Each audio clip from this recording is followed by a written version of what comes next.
blog to the Singjugi blog to the Kangi Harpasiam Yaure, do nice. Do I look nice, guys? Shin and Loina cannot tell later, Cashu or Shower. What are you going again? Hi, Mayam Bukurumzari, Mayam Igi channel, Aming Miner saying a CD, I say Morok Heketo Boneboko, Morok Siam Pan, but in Natiboko, I did Pambi Marie Mangam Tang Tabasida, Morok Setara Kunmu, Ramgadi Kangde, Adosum Kuisaleco, I did Matam Sulu Salapanina, Zagaz, Pick Panina, I say, Hector get over ne, Pambi Sulina, Putala get over Neboko. Ado something a CD Tauzu. Kertai salu bagi kano taure nam laure ado mayam nai ki channel sing bi bagi yam harau je yam nungai mayam na comment su nungsi badum pibire e ado ai di saure doi da sau doi ngang a doi da ngang thu e bu ko ai aseng ba hai badi sum ingon na ngamak ta ba hai tare ko ai di adum sau kana dok sau doi ngang kana dum ngang thu e aduna mayam na su yeng badai ki channel je Handaki blog to the Singjugi blog to the Kangi Harpasiam Yaure, do nice. Hangasi blog city Kangaroi. Just Morok Hekpakatagi Oidoine, Morok possess some Mayam Yang and Janning Badoina Tab, Morok Sekam Pan, get some warning Bado. Aduga Chan piece in Matandaka, a saying by Matanda Mazes, Tom Hogolak Podaina, Hogolak Matam, the Samna Punjan Gadamni, do some Punjala Breston, Togodami, Samna, Padunai Tabani, Sumango, the Docomazi.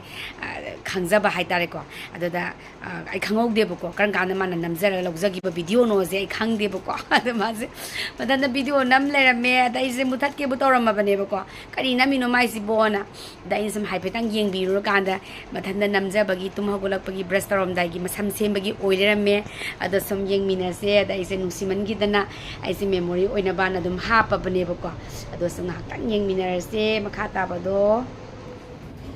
Ma'am,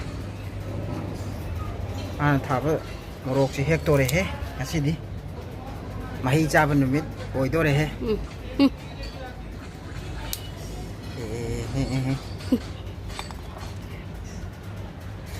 No shall too, no one pala, Pungai Baneva. Hit that luggage, who quizzle. Mangba Munjulene.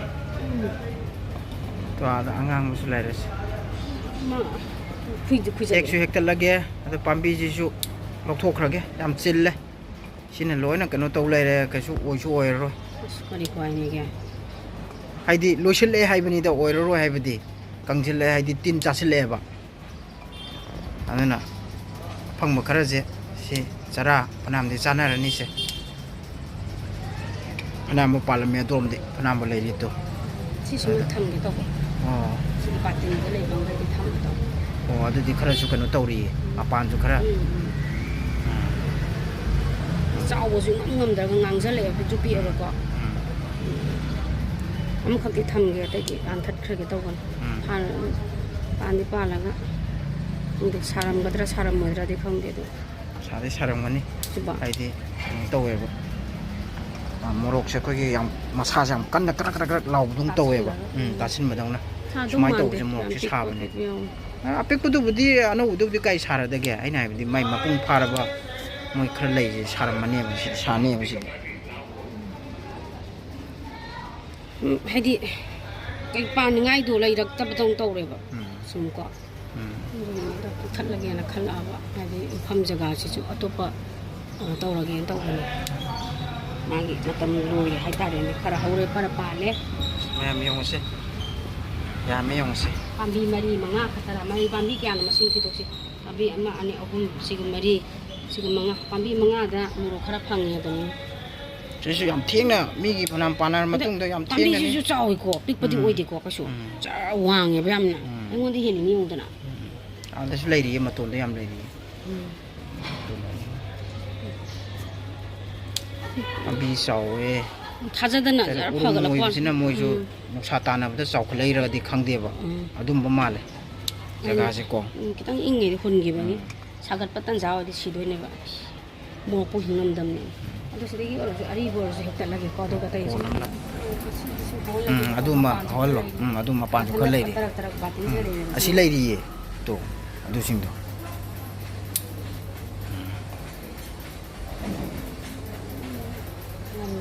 masa masa nenda sau jaga da bane mafam na pit bane senki ha da ko jang ai jaga asana pit bai ne sau jaga da bane ada som lai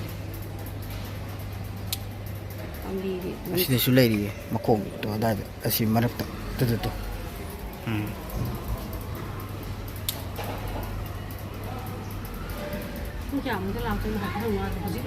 Lani hojik lani ma de sidani kaino anak podani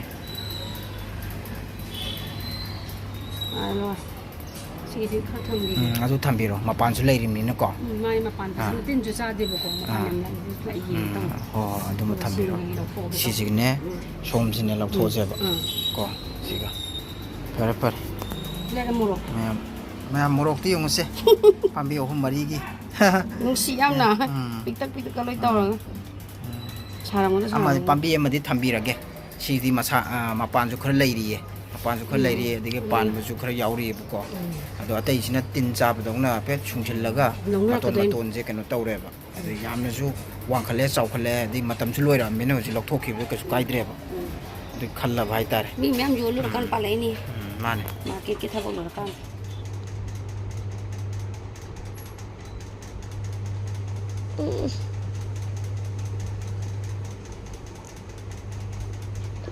Open.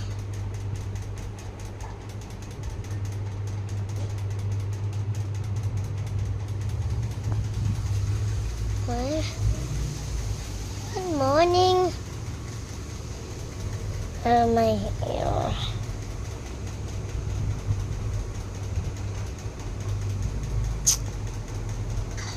Guys, let's get ready to brush our teeth. Come on, let's get some clips so I can put my hair up. Let's brush it first.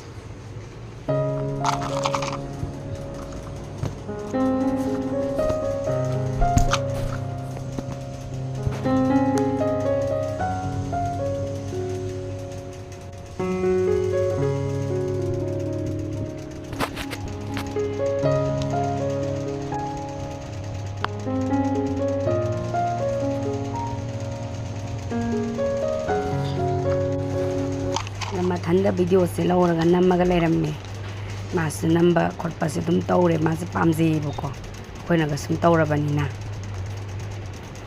hoji matamgi angang si yengo nawaiti akhoi matamdani laidi sanadana ita lakpi kai tawrini hoji ti moi di phone doina sanare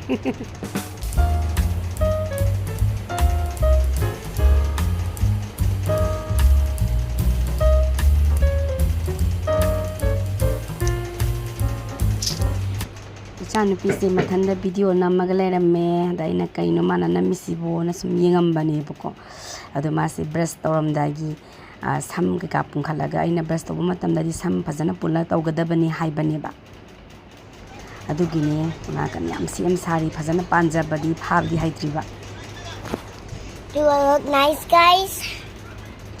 ada my skin gi problem to eman na mamang gi yengo bodo adu dune buko What's so big? Then lotion ki katation bi bane ba kem hairam banate cha se ado aina haiba fazana sampulaga samsotana ba pungadabani haiba masam hatpa punba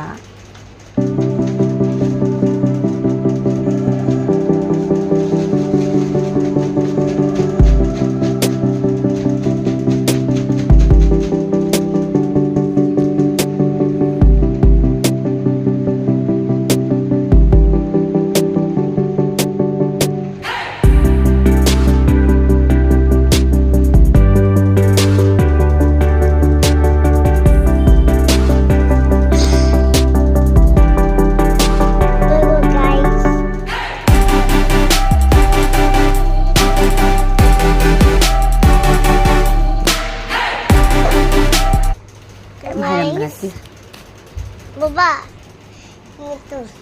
Sampun ba loy kre? Yeah. Do you like my hair? Then can you show the back of my hair? Can you show the back of my hair? What did that mean? မပါတဲ့ကင်မရာစစ်ပါဟဲလကမိုက်ဆမ်ချေဆိုတော့စင် Guys, what did it look? It's kind of just nice. မပါတဲ့ဖတ်တဲ့ရင်းငေါ Come on, let's brush our teeth now. Let's go. Do you hear me crying? I did cry, but I stopped.